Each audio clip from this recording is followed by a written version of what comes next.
Welcome back to the channel. I'm Coach Evans, and I was just sitting here on my break, kind of pondering the state of the team and the expectations and things of that matter. And just wanted to kind of give a few thoughts on the defense and the offense and kind of where we are before the second preseason game coming up Monday. And I'll kind of start on the offensive side and kind of work my way through the positions and just kind of give my thoughts on where we are and what's going on and whatnot. I'll start with the quarterback position and kind of work my way through the offense. With Lamar and the things, the quarterback room itself in general, Lamar has, gotten pretty much what he wanted. Got receivers. Bateman is working his way back, so we haven't really seen a lot of Bateman, in drills and in the joint practice and practice and whatnot.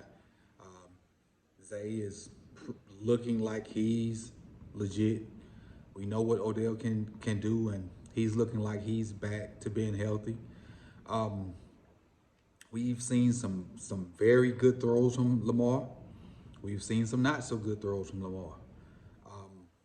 Based off what I've seen, his intermediate throws are on point, borderline spectacular.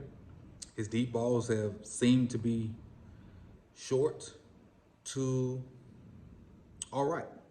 I haven't seen a great long throw from Lamar yet, but I haven't seen all his throws. So not to say they have not been there.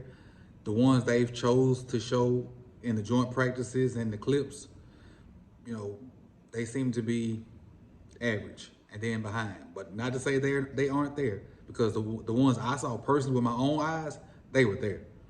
There were some deep balls to Prochet. There were some deep balls to Odell Beckham that I saw when I was at the practice. Those long shots were there. But the ones that I see on like YouTube and on the other different the shots that people put out there, they're not. What's the word I want to choose or use rather? They're not.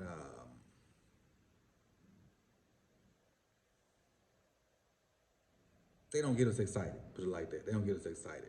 But I think he's just trying to get that chemistry with his receivers. That's all I think it is. And I'm not worried about it right now. But I know on his intermediate and short stuff, he dropping dimes.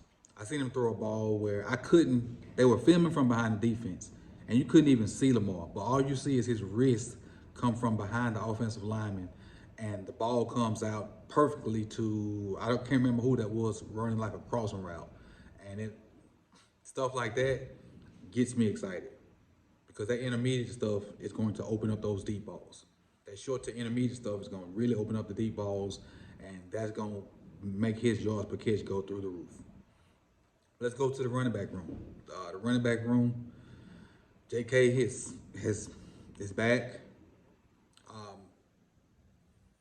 Hopefully he's fully healthy, but I was excited to have JK back because the way his vision improved, his vision got him a bunch of yards last year, because he really was running off one leg. If we want to keep it a stack, he was running off one leg, and his vision improved so much that if he has that same vision and now he has his legs back up under him, I see this cat pushing 1,300 yards. If they don't do this running back by committee thing. If he can get 20 carries, because I don't think he got 20 carries in no games last year. None. If he can push 20 carries a game with us spreading the field out, and he can have like for real running lanes and not have a gazillion people in the box, I'm looking for JK to have numbers. Surprise to me, that darn Keaton Mitchell, man. I don't know how we're going to keep him, but I feel like we need to find a way to keep this cat some kind of way. I think if he goes to the practice squad, somebody gonna snatch him up. Every time I see him on the field, I'm impressed. And it's not every time he touches the ball, but just the combination of him doing different things, that burst, I like him. Now, are we gonna keep 4 guys? I don't know. And the 4 guys I'm speaking of is JK, Gus, Melvin, and Keaton Mitchell. I just don't know if there's a way we can keep all 4. I'm not a cap guy, so I don't really know the numbers and how that works, but I just hope we can find a way to to keep Keaton Mitchell, because I think maybe not this year, but I think there's star potential in that young fella. Go to the wide receivers, and again I mentioned them earlier. Uh, Odell, again, he was already one of my favorite players before he got on the Ravens, and him playing for the Ravens this year is just gonna take that to another height. My fandom for him. Zay seems to be the real deal. I mentioned that earlier. Bateman is working his way back. I hope he can play a whole year and show what he has, because he flashed potential last year before he got hurt.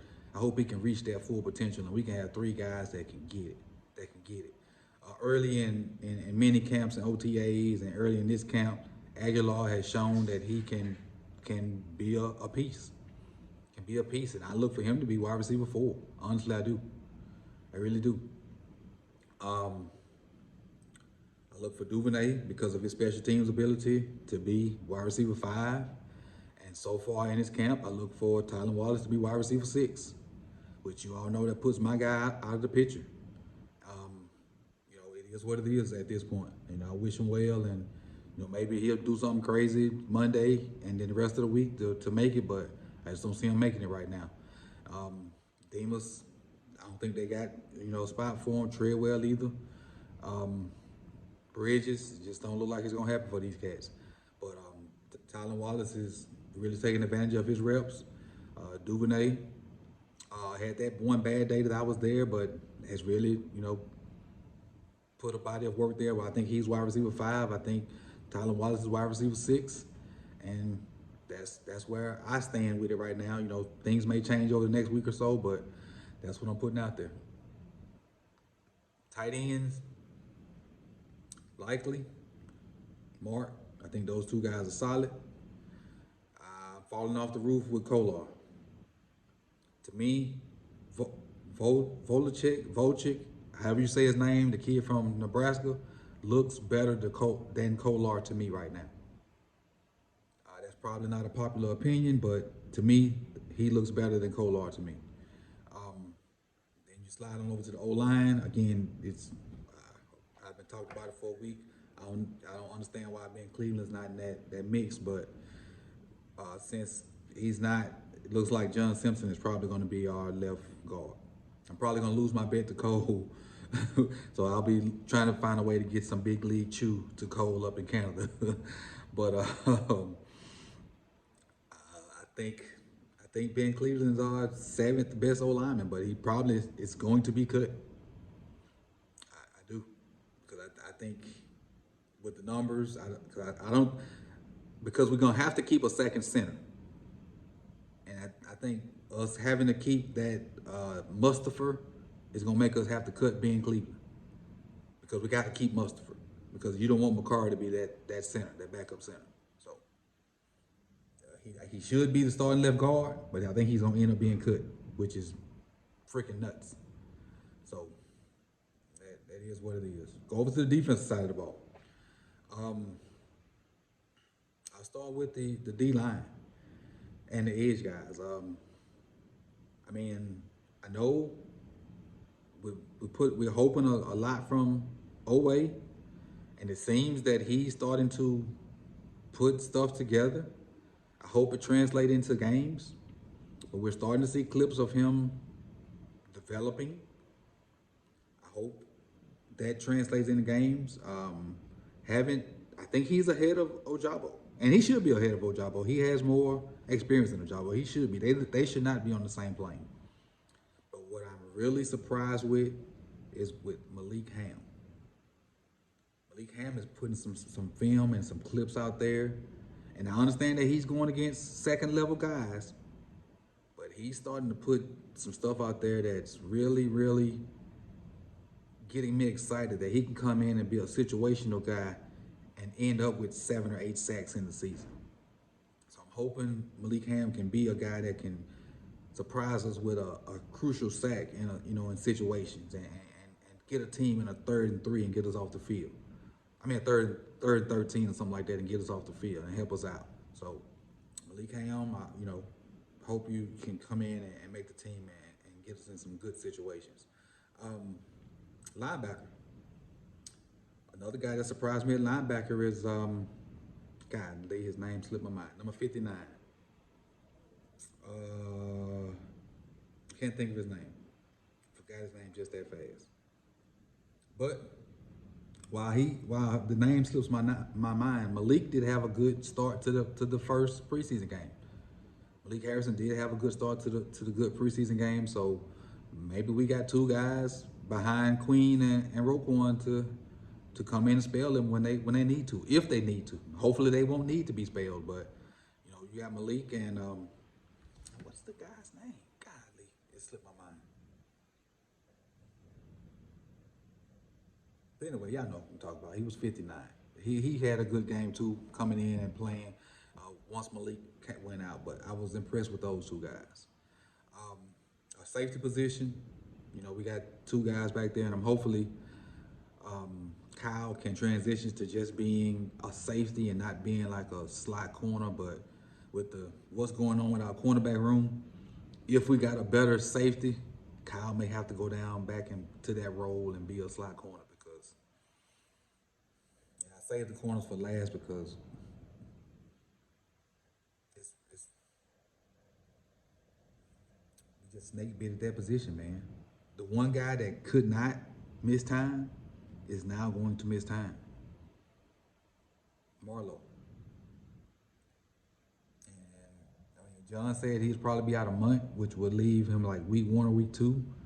But realistically, he's probably gonna miss that first quarter of a season. So we'll probably see Marlowe week 5, week 6. So now that's even more pressure on that front 6 or front 7 to get pressure and help them cornerbacks out. So we really have, and I'm not trying to crap on any of the cornerbacks. We really got a no-name group of corners that I'm hoping they show up, and it's up to that front 7 to get pressure to help them guys out. It's up, well, not just the front 7. It's up to Marcus and Kyle to be extraordinary. To help the corners out, because we can't expect those guys to be man guys and to produce like that. Pepe just had surgery. Marlon got to have surgery. We hadn't seen Rocky Sin since early in camp. Caillou Blue is a rookie. Jalen Norman Davis just not started back practicing. So that cornerback room is in flux, man. And I think, last year I called the defense groceries. I'm not calling them that this year. I know we got a good front line and linebacker crew, but with how bad that cornerback room is right now, they not the groceries. I don't care how good that front 7 is. They not the groceries. We're pulling guys off the street, man. And I'm gonna do a little research on the new guy we just signed that's coming off the ACL surgery. I just hit him up on my computer. Well, if I pull it up, I probably won't be able to see it. But left guard was my biggest concern. It is not my biggest concern now. That big concern now is cornerback. So really, I appreciate you guys for coming through, man. I just want to talk a little bit about the state of the team and just get my thoughts out and give you my thoughts and opinions. And so, I appreciate you guys for coming through. Like the video. If you have not subscribed, please consider doing so. And, drop your comments about where we are as a team before this next preseason game, which is coming up Monday. And again, I have a watch party. I just made that word up, party. I have a watch party. Is that French? I have a watch party Monday, to watch the game and, come through. We have, we give away tally points. We have trivia at the end of first quarter, second quarter, third quarter. You know how I go for the watch parties. So come through, hang out with me, and kick it. We're having fun over there. I always have fun at the watch parties. And I appreciate you guys for coming through. Enjoy your weekend, and I'll see you guys Monday, man. Peace.